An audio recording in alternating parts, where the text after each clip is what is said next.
Voilà, eh bien, c'est un plaisir pour moi de pouvoir partager ce message à l'occasion de ce culte de Noël. Alors, la venue de Jésus sur terre, il faut savoir que, d'ailleurs, à chaque Noël, eh bien, c'est un sujet différent. Pourtant, on parle de la même chose. Mais à chaque fois, on met en relief une vérité biblique qui s'attache à cette venue. Et on peut parler de la paix, parce que Jésus apporte la paix. On peut parler de la lumière du monde, parce que Jésus est la lumière du monde, dans les ténèbres où nous sommes, n'est-ce pas? On en a besoin. Mais nous pouvons parler aussi d'un autre sujet, et je pense justement à celui de ce matin, que j'aimerais intituler Le grand cadeau. Le grand cadeau. Cette venue était donc prédite depuis bien longtemps avant sa venue. La plupart des prophètes de l'Ancien Testament parlaient de lui.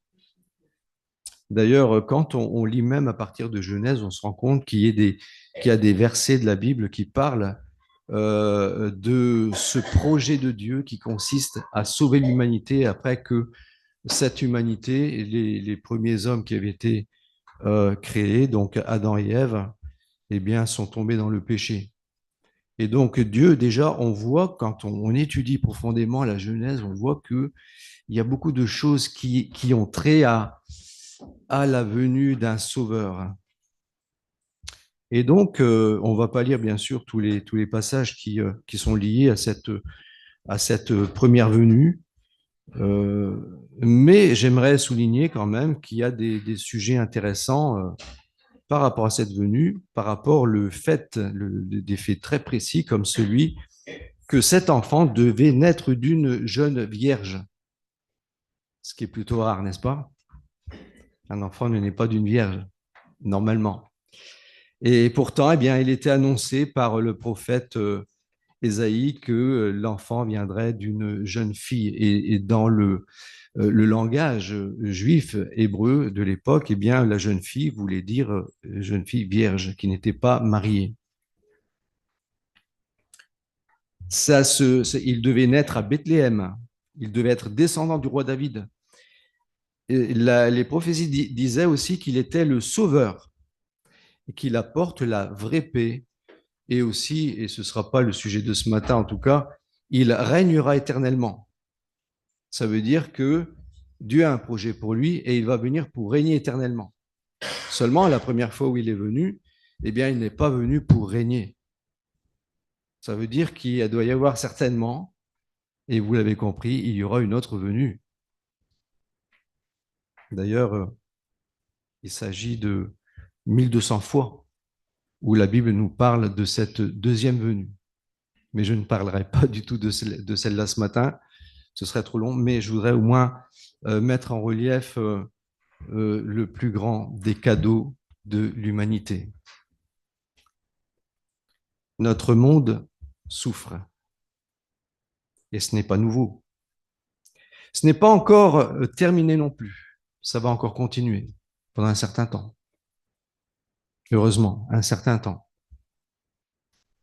Entre les guerres, la haine, les mensonges, les manipulations en tout genre pour asservir les hommes sur un prétexte scientifique, politique, même religieux. Le problème de fond n'a pas changé. Il est toujours le même. Il est lié à la déchéance de l'homme, déchéance à cause de son péché qui le sépare de son Créateur, de Dieu. Dans le monde actuel, l'arrivée de Noël évoque souvent l'idée de se retrouver en famille autour d'un bon repas convivial et partager des cadeaux autour d'un sapin illuminé.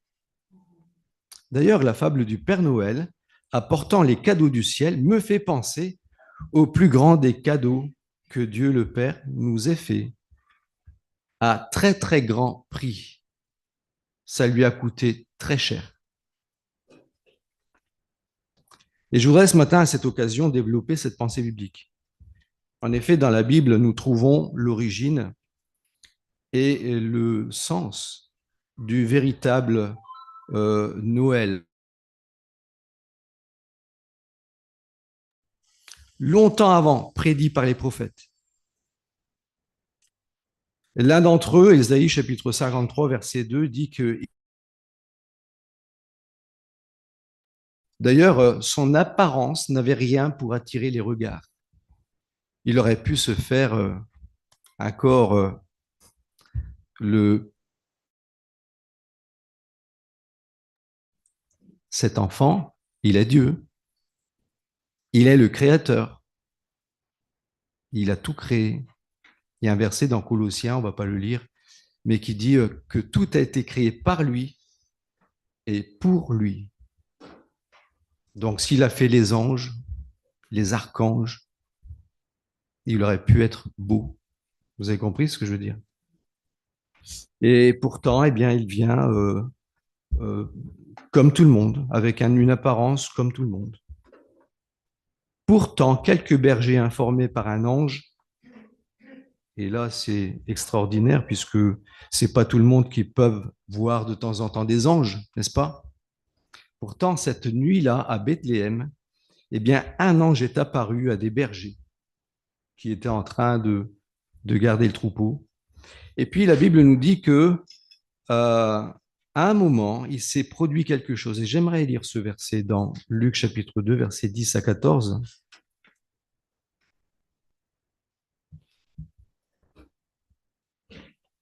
Mais l'ange leur dit, soyez sans crainte, car je vous annonce la bonne nouvelle d'une grande joie qui sera pour tout le peuple. Aujourd'hui, dans la ville de David, il vous est né un sauveur qui est le Christ, le Seigneur. Et ceci sera pour vous un signe. Vous trouverez un nouveau-né emmailloté et couché dans une crèche. Et soudain, il se joignit à l'ange une multitude de l'armée céleste qui louait Dieu et disait gloire à Dieu dans les lieux très hauts et paix sur la terre parmi les hommes qu'il agrée. Alors la bonne nouvelle dont parle cet ange, eh bien, ce n'est pas une nouvelle religion, même si ça va changer beaucoup de choses par rapport à la loi de Moïse que les Juifs connaissaient, puisqu'ils étaient, on est sous la loi, on pratique des sacrifices pour expier le péché, donc c'est le sacrifice d'animaux dont le sang devait expier les péchés. En vérité, il n'expiait pas le péché, il couvrait le péché. Couvrir, c'est pas pareil, parce que expier, c'est payer la faute, mais couvrir, c'est provisoire. Provisoire. On attend quelque chose de mieux. Vous voyez l'idée des sacrifices de l'Ancien Testament. Et donc là, une bonne nouvelle d'une grande joie. J'espère que cette joie, vous la connaîtrez. Parce que quand on connaît la bonne nouvelle, eh bien, on connaît cette joie. Et là, la bonne nouvelle, donc, ce n'est pas une nouvelle religion. Ce n'est pas, voilà, c'est maintenant vous allez suivre telle religion, vous allez suivre telle tradition. Non, la bonne nouvelle, c'est que un sauveur est né. Que la paix entre les hommes est possible. Car la paix avec Dieu est maintenant possible, devenue possible à tous les hommes, et il est bien dit de bonne volonté. Ça dépend quand même de nous. Vous voyez? Il y a un effort à faire, et on va voir plus loin, c'est quoi cet effort? Alors pourquoi bonne nouvelle? Eh bien parce qu'il y avait déjà une mauvaise nouvelle. D'accord? Qui dit bonne nouvelle, c'est parce que ben, voilà, j'ai les pieds dans le pétrin et j'ai besoin de m'en sortir. J'ai besoin qu'on trouve une solution pour me sortir de là. Parce que depuis la chute en Éden de l'homme, eh bien, il est déchu par sa nature. Et à cause de cette nature déchue, il est révolté par rapport à Dieu. Et il est spirituellement mort et séparé de Dieu. Et c'est ce qui explique qu'aujourd'hui, eh bien, on voit que le monde va si mal. Parce qu'il y a un gros problème. Et donc, l'effort de l'homme spirituel à rechercher Dieu, à essayer d'attraper le ciel, c'est comme si vous essayez de sauter en l'air et vous essayez d'attraper quelque chose. Ça ne marche pas. Le ciel, vous ne l'attrapez pas comme ça. Et vous n'y allez pas comme ça non plus. Même si vous savez prendre l'avion, vous ne pouvez pas y aller. Donc, il faut une solution qui vienne de Dieu. L'apôtre Paul, en écrivant aux Romains, il dit dans le chapitre 3, verset 23, il nous explique le problème. Car il n'y a pas de distinction. Tous ont péché et sont privés de quoi? De la gloire de Dieu. C'est-à-dire de voir la présence de Dieu, d'être avec lui. Vous vous rendez compte de la gravité de la situation.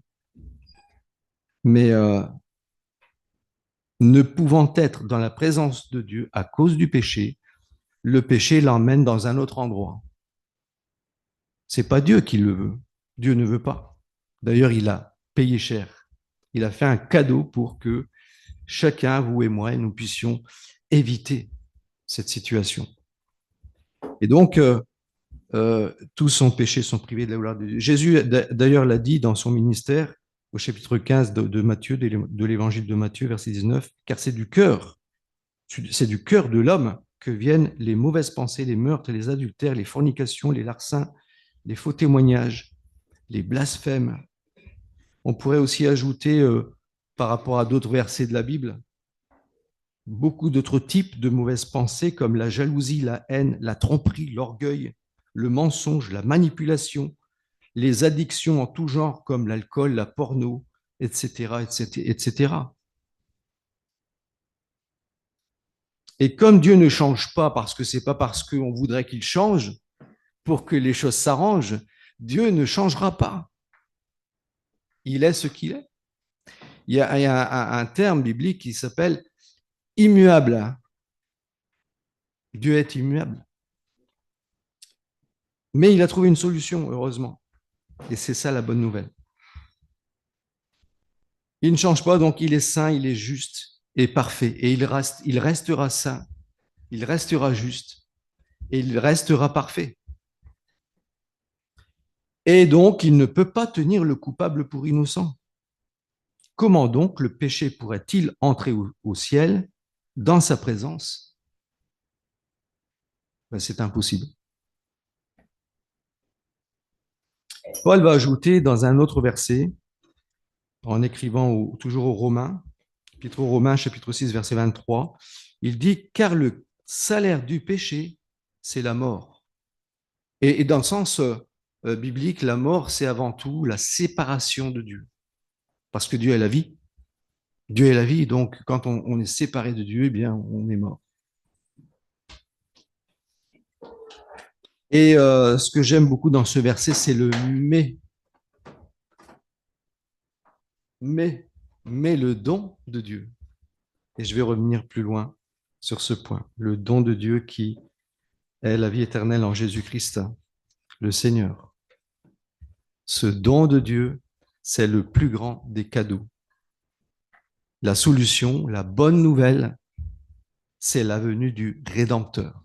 On l'a chanté tout à l'heure, c'est pour ça que je voulais qu'on chante ce cantique Minuit chrétien, parce qu'il est très connu. D'ailleurs, je sais que même un chanteur, Tino Rossi, voilà, il le chantait aussi. Je l'ai vu il n'y a pas longtemps en cherchant le cantique sur Internet, et je me suis rendu compte que Tino Rossi le chantait. Et donc, il parle du Rédempteur. Vous savez ce que c'est, ce qui est le Rédempteur, ce qu'est un Rédempteur?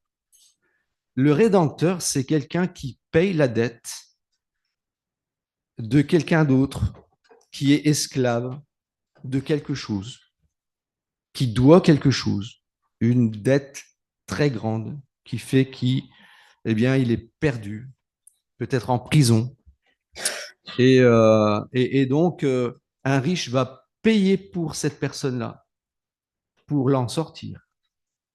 Mais là, la dette, eh bien, c'est le salaire du péché, c'est la mort. Vous avez compris? Donc la dette, c'est quoi? C'est la mort. Bah oui, le salaire du péché, c'est la mort. Donc Jésus, eh bien, en venant sur terre, il nous rachète. Comment? Il est appelé le Sauveur. Donc, il doit nous sauver. Et donc, il vient payer la dette du péché en mourant sur la croix. Et Jésus a dit dans Jean chapitre 15, verset 13, il n'y a pas de plus grand amour que de donner sa vie pour ses amis. Il n'y a pas de plus grand amour que de donner sa vie pour ses amis. Jésus savait très bien qu'en venant sur terre, il venait pour une raison. Il connaît même le moindre détail. Je vais revenir un petit peu là-dessus. Jean 3,16 nous dit que ce projet d'amour vient du Père, car Dieu a tant aimé le monde qu'il a donné son Fils unique, afin que quiconque croit en lui ne périsse point, mais qu'il ait la vie éternelle. Ce qui était perdu est récupéré. Dieu, en effet, n'a pas envoyé son Fils dans le monde pour qu'il juge le monde. Si Dieu voulait envoyer tous les gens en enfer, il dit, bon, vous l'avez mérité, vous partez en enfer. Mais Dieu ne veut pas. Et donc, il envoie son Fils, ce qu'il a de plus cher, dans le monde, pour qu'il prenne un corps comme le nôtre et qu'il paye à notre place sur une croix. Donc, il envoie son Fils, non pas pour juger le monde, mais pour que le monde soit sauvé par son Fils. Jésus connaissait parfaitement tous les détails de ce qu'il allait subir sur la croix pour nous sauver de la mort éternelle. D'ailleurs, dans Matthieu chapitre 16, verset 21, eh bien, en faisant quelques pas avec ses disciples, eh bien, il leur dit à un moment Jésus commença dès lors à montrer à ses disciples qu'il fallait aller à Jérusalem, souffrir, qu'il lui fallait aller à Jérusalem pour souffrir beaucoup de la part des anciens, des principaux sacrificateurs et des scribes. Et il le dit clairement, être mis à mort et aussi ressuscité le troisième jour.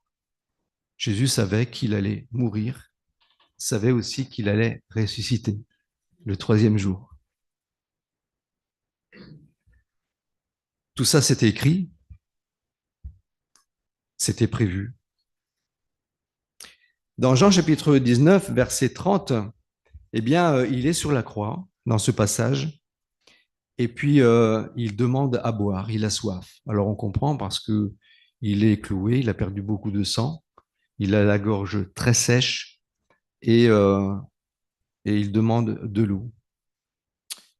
Et on va lui tendre du vinaigre. Quand il eut pris le vinaigre, Jésus dit, tout est accompli. Puis il baissa la tête et rendit l'esprit. C'est lui qui a décidé du moment de sa mort. Il l'a décidé au bon moment, au moment où il savait que tout était accompli, que la dette était payée. Ça veut dire ça. Tout est accompli, la dette est payée. Je suis mort pour tous les hommes.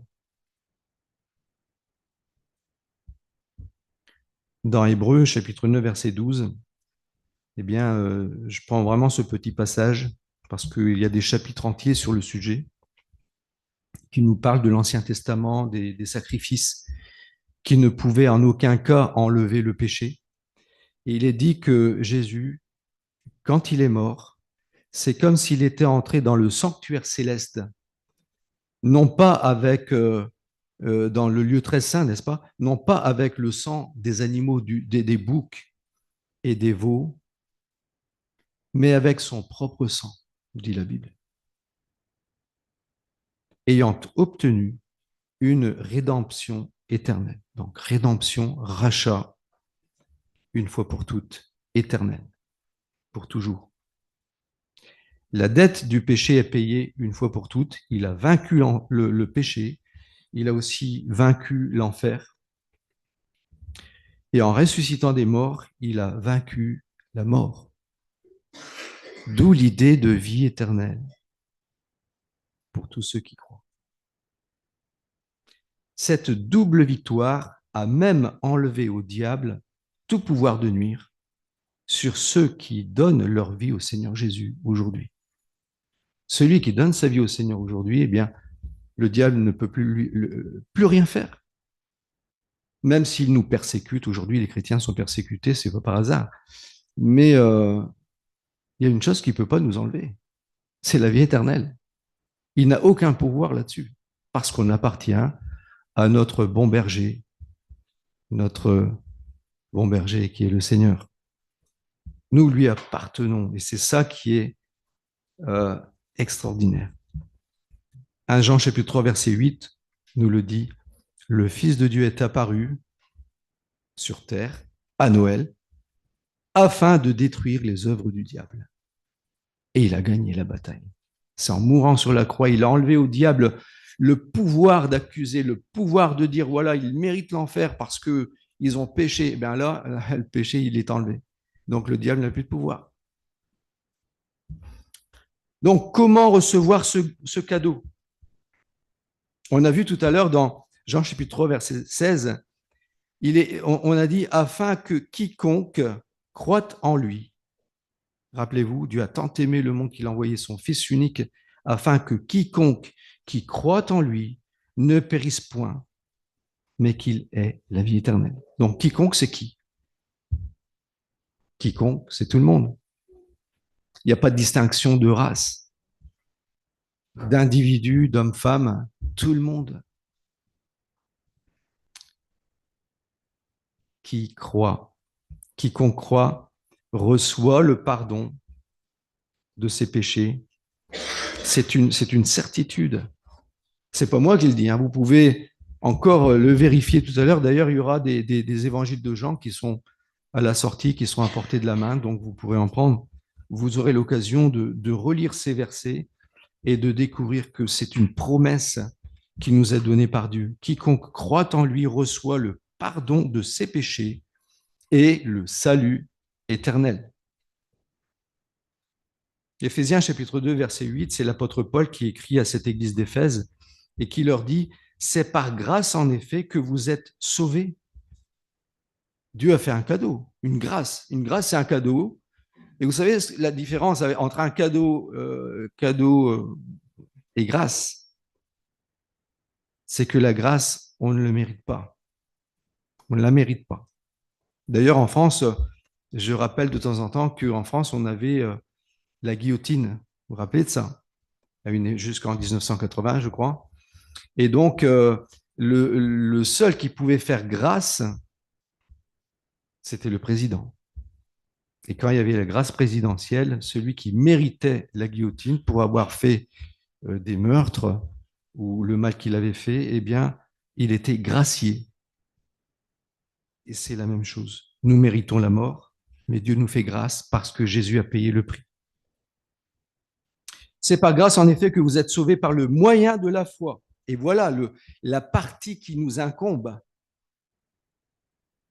C'est le pas de foi que Dieu attend de chacun d'entre nous. C'est de croire comment? En s'appropriant ce que Dieu promet dans sa parole. La différence entre une croyance et la foi, elle est très, très différente.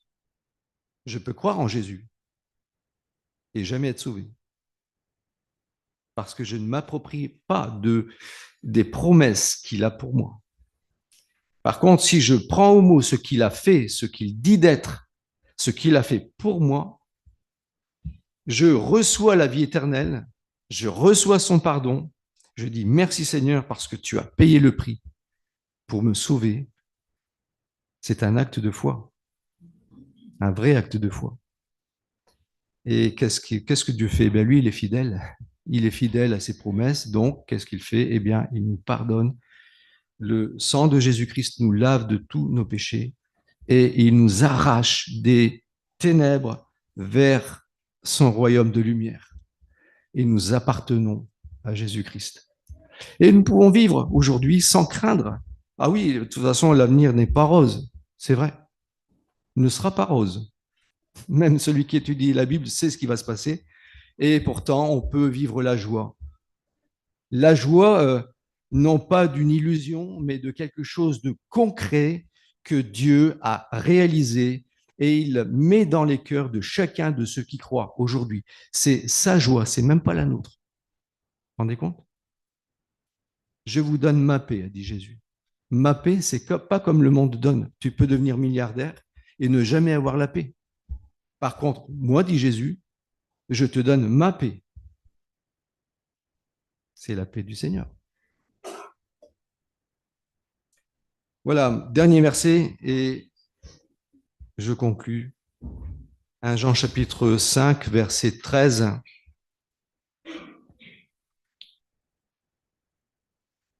Cela, je vous l'écris, et c'est l'apôtre Jean qui le dit. Cela, je vous l'ai écrit, afin que vous sachiez que vous avez la vie éternelle, vous qui croyez au nom du Fils de Dieu. Ce qu'il est et ce qu'il a fait, bien entendu. Parce que quand on croit en lui, ça veut dire qu'on croit en ce qu'il dit. Quand on dit « je crois en quelqu'un », ça veut dire que je crois pas seulement ce qu'il est en tant que personne, mais en ce qu'il réalise par rapport à ses promesses. Il est fidèle à ce qu'il est. Et donc, quand on dit « je crois en lui », c'est que je lui fais confiance. Et faire confiance au Seigneur, eh bien, c'est la certitude. Et donc, afin que vous sachiez que vous avez, il n'y a aucun doute là-dessus, aucun point d'interrogation, c'est une certitude, une assurance qui permet à chacun de vivre dans la paix du Seigneur et dans la joie de son Saint-Esprit. En conclusion, eh bien, cet enfant né dans une étable parce qu'il n'y avait pas de place à l'hôtellerie. C'est le Fils de Dieu qui vient sur terre, non pas pour donner des leçons de morale, parce que c'était déjà fait par la loi de Moïse, mais pour nous racheter du péché qui nous séparait de Dieu et nous condamnait à l'enfer éternel. C'est l'amour de Dieu qui est manifesté envers nous, des hommes pécheurs, qui porta Jésus à subir notre condamnation en mourant sur la croix à notre place. C'est le plus grand des cadeaux. Prenez-le. Prenez-le, chers amis, qui entendez peut-être pour la première fois ce message. Acceptez-le dans vos cœurs et recevez son pardon. Recevez sa grâce. Ne tardez plus. Ne perdez pas votre vie. Ne gâchez pas votre vie. Suivez votre Seigneur, votre Sauveur. Que Dieu vous bénisse.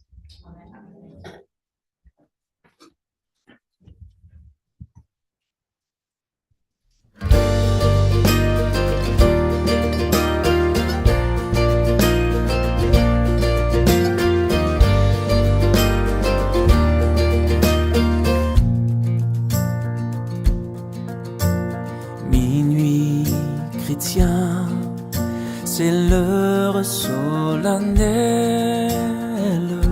où l'homme-Dieu descendit jusqu'à nous.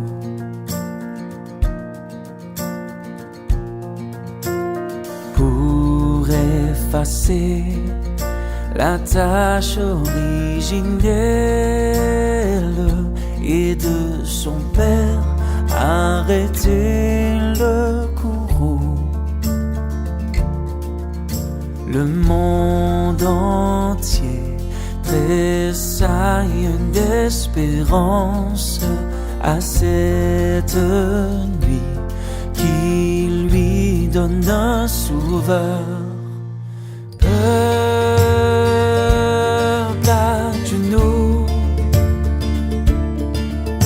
attends ta délivrance. Noël, Noël, voici le Rédempteur. Noël,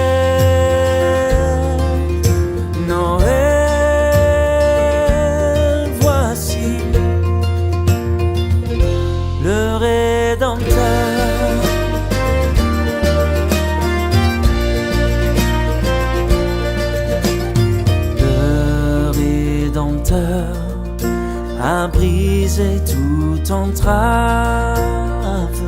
La terre est libre et le ciel est ouvert.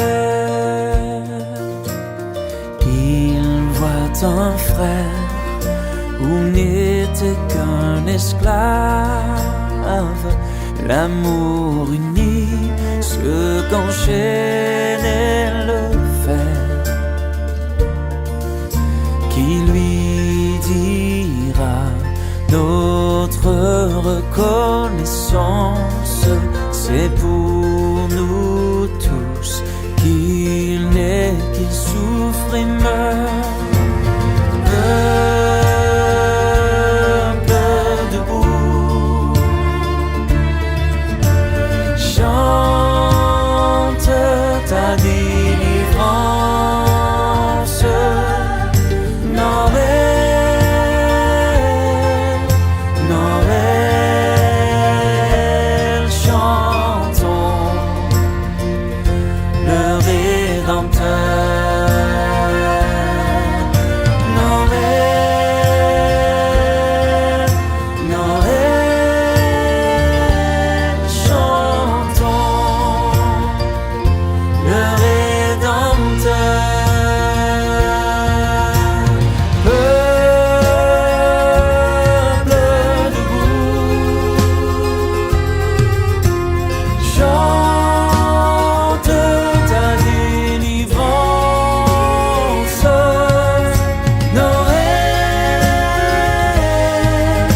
Noël, chantons le Rédempteur.